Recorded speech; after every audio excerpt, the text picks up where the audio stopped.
अस्सलामुअलैकुम जी। बहुत सारे दोस्त जो है ना हमें इस बारे में हमसे मशवरा मांगते हैं कि हम लोग रेंटल्स के हवाले से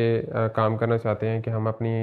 रेंटल्स हमें मंथली जो है ना अच्छा आता रहे। As a builder and developer काम कर रहे हैं, हमारे खुद के भी प्रोजेक्ट्स हैं जिसमें लोग इन्वेस्ट करते हैं और हमारे साथ बड़े हैप्पी हैं। तो हम लोगों को ये मशवरा देते हैं कि जो लोग अपना रेजिडेंशियल प्रोजेक्ट घर बना के इतना महंगा घर बनाते हैं, उसको अच्छा फिनिश करते हैं और उसके बाद उसको रेंट पे देते हैं,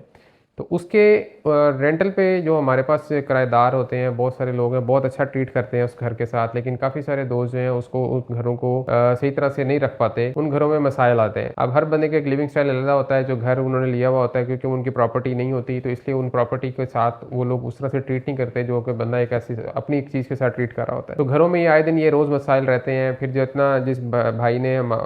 इस पे रेंट पे दिया हुआ होता है वो सारा साल जो है उसको जितना रेंट उसका एंजॉय करता है, तो उसके बाद जब वो साल बाद जब किराएदार छोड़ के जाता है तो वो आधा जो रेंट उसने वसूला हुआ होता है वो सारा ज़्यादा उसके साथ उसमें लग जाता है, उसकी जो मेंटेनेंस के अंदर और उसकी रेनोवेशन। तो वो इसके अंदर ये सब चीज़ें जो हैं, अगर हम लोग इन चीज़ों को देखें तो इसमें एज ए एक्सपर्ट अगर आप हमसे इस बारे में पूछते हैं कि हमें रेंटल्स में किन चीज़ों में इन्वेस्ट करना चाहिए, तो रेंटल्स में आपको कमर्शियल में इन्वेस्ट करना चाहिए और आपको अपार्टमेंट में इन्वेस्ट करना चाहिए। क्योंकि रेंटल्स जो कमर्शियल का रेंटल है, फर्स्ट ऑफ ऑल हम कमर्शियल की बात करते हैं। कमर्शियल में आपको ये प्रॉब्लम नहीं होती कि आप लोगों ने किराएदार की किसी भी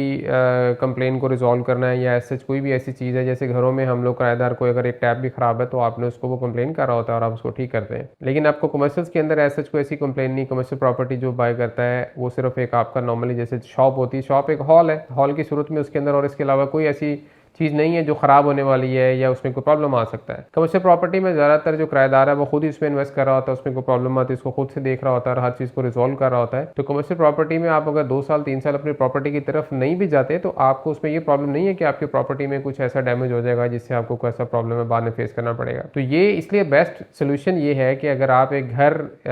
जो है एक महंगा घर बनाते हैं, उसको अच्छा बना के आप रेंट पे देते हैं, तो और रेंट को आप उसको एंजॉय करते हैं, उससे बेहतर ये है कि आप उसमें कमर्शियल में इन्वेस्ट करके उसको रेंट दें और उसका अच्छा रेंटल एंजॉय करें। अब कमर्शियल में कहाँ पे इन्वेस्ट करना चाहिए? कमर्शियल में भी ऐसी सोसाइटी या ऐसी एरिया में इन्वेस्ट करना चाहिए जहाँ पे फुटफॉल बहुत ज़्यादा हो, जहाँ पे ट्रैफिक का फ्लो बहुत अच्छा हो, जहाँ पे लोग काफ़ी हाउसिंग सोसाइटीज़ के अंदर कमर्शियल ले रहे होते हैं। और ऐसी सोसाइटी में तो बिल्कुल आपको कमर्शियल बाय नहीं करना चाहिए जहाँ पे बहुत थोड़ी आबादी है, कुछ 50-100 घर हैं और आपने वहाँ पे कमर्शियल बाय किया फिलहाल, क्योंकि आपको अगर अभी इन्वेस्ट करना है और आपको रेंटल एंजॉय करना है। अगर आपको फ्यूचर के लिए प्लान करना है तो फिर तो बहुत अच्छा है। अगर आपको अभी इन्वेस्ट करके अभी एंजॉय करना है तो आपको इसके लिए एक ऐसी प्राइम लोकेशन चाहिए जहाँ पे आप बेहतर लोकेशन के अंदर, जहाँ पे कोई 200-400 घर बना हुआ हो, जहाँ पे ये आपका ट्रैफिक का फ्लो अच्छा हो, जहाँ पे जिस सोसाइटी के अंदर ऐसे ब्रांड्स हों कि जहाँ पे लोगों का फुटफॉल अच्छा है, कोई फूड ब्रांड्स ऐसे हों, कोई ऐसे क्लोथिंग ब्रांड्स हों, कोई ऐसी चीज़ें हों कि जहाँ पे लोगों का आना जाना बहुत अच्छा है। उससे उसके इर्द गिर्द आप कमर्शियल प्रॉपर्टी ज़रूर बाई करें और वही आपको प्रॉपर्टी आपका सही रिटर्न देगी। और इसके अलावा आप दूसरी जो अपॉर्चुनिटी है कमर्शियल के साथ वो आपका अपार्टमेंट है। अपार्टमेंट में आप ज़रूर इन्वेस्ट करें क्योंकि उसको डेवलपर खुद से देख रहा होता है, उसके सारे मामला को खुद से कर रहा होता है, तो उसमें भी आपको इतनी परेशानी की ज़रूरत नहीं जैसे कि आपको घर में प्रॉब्लम्स आ रहे होते हैं जब आप उसको रेंट पे देते हैं। तो इसलिए आप कमर्शियल को अपार्टमेंट को भी इसमें कंसिडर करें, अपार्टमेंट भी आप उसमें ज़रूर बाय करें और उसमें इन्वेस्ट कर सकते हैं और उसको आप रेंट पे दें। और जैसे कि हम लोग भी डिफरेंट प्रोजेक्ट्स कर रहे होते हैं, हम लोग भी हाई राइज बना रहे होते हैं, तो हाई राइज के अंदर जैसे 2 बेड अपार्टमेंट है, हम अपने प्रोजेक्ट्स में ये ज़रूर लोगों को अश्योर कर रहे होते हैं कि हमारे जो हाई राइज के प्रोजेक्ट्स हैं हमारी लोकेशन बड़ी प्राइम होती हैं, हमारे प्रोजेक्ट्स बड़े प्राइम होते हैं, हमारी क्वालिटी ऑफ वर्क बहुत बेहतरीन होता है और हमारे पास एमेनिटीज़ बहुत अच्छी होती हैं जैसे कि बाकी प्रोजेक्ट्स में नहीं होती। तो हम लोग इन चीज़ों के ऊपर हम लोग ये लोगों को ये जो है परसीव भी कर रहे होते हैं कि यार जो हमारी जो प्रॉपर्टी आप इसको बाय करें एज ए फ्लैट, तो ये 2 बेड प्रॉपर्टी आपकी 5 से 7 मरले का जो घर है उसका पूरा रेंटल अगर आप फर्निश अपार्टमेंट देते हैं तो आपको 5 से 7 मरले वाले घर का जितना रेंट आता है आपको 2 बेड में आप उतना रेंट इंजॉय कर सकते हैं। तो ये जो चीज़ है ये बड़ी बेहतरीन है। इसके अंदर आपकी मेंटेनेंस कॉस्ट बड़ी कम है, इसके अंदर आपके बाकी मामला बहुत ईजी हैं और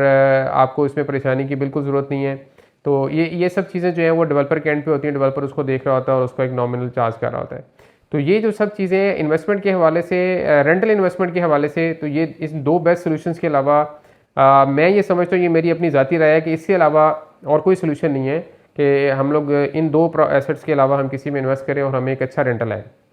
और जो घरों की हद तक मैंने आपको शुरू में भी बताया कि घरों को रेंटल के हवाले से जो दोस्त इस्तेमाल करते हैं उनको इतनी बचत नहीं होती जितना वो उसके ऊपर लगा रहे होते हैं। फिर उनके टैक्सेस हैं, फिर उसके बाद उनके मामलात हैं, उनकी वेट एयर है और उसकी बाकी वो सब चीज़ें हैं। तो सब दोस्तों को, जो दोस्त हमसे मशवरा करते हैं, बार बार हमें मैसेजेस करते हैं, उनके लिए ये बेहतरीन किस्म का हमने एक मैसेज रिकॉर्ड किया, आप तो इसको ज़रूर कंसिडर करें और आप इस पे इम्प्लीमेंट करें, इंशाल्लाह आपको फ़ायदा होगा। बहुत शुक्रिया।